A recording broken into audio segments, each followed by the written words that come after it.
Everybody, today I have a game for you to help you practice with your coins, and it's going to be a little bit different for each grade level because of the expectation that we expect from kindergartners, first graders, and second graders. So I'm going to kind of explain this in three parts. So the materials are the same. You're going to need one six-sided dice and then a handful of coins that you grab out of a piggy bank or search the cushions of your couch or go on a little scavenger hunt first and try to find coins, and then you can use them for this game. A bowl might be handy just to be able to kind of grab a random amount, but anything kind of works. So for this game, it's called coin toss. It's pretty simple. You're going to roll the dice and then collect coins that match the number that you roll. So I rolled a 5. Oof, I rolled a 5, so then I'd reach into the bowl, or maybe my partner chooses 5 coins for me. And as a kindergartner, the expectation is if these are my 5 coins, let me see if I can show you the 5 that I happen to get. Those are my 5. As a kindergartner, I just have to be able to name those 5 coins.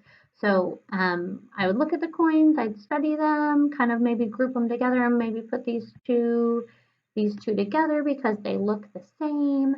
And then I just practice naming them. So I have 1 nickel, I have 2 dimes, I have 1 penny, and I have 1 quarter.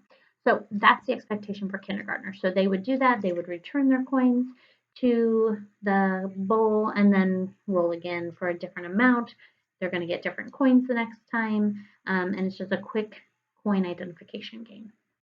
In first grade, if I were to roll 5 and my partner hands me these 5 coins, I can name them, but the first grade goal is to be able to say how much they're worth, the value of the coin.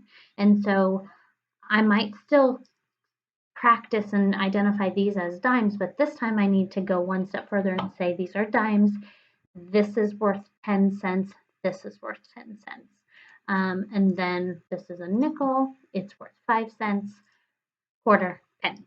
I would have to do not only the name, but I also would want to practice that value of the coin. And then again, pass the dice, take turns, choosing how much they get. And now in second grade, we do the same thing, roll the dice, get 5 coins.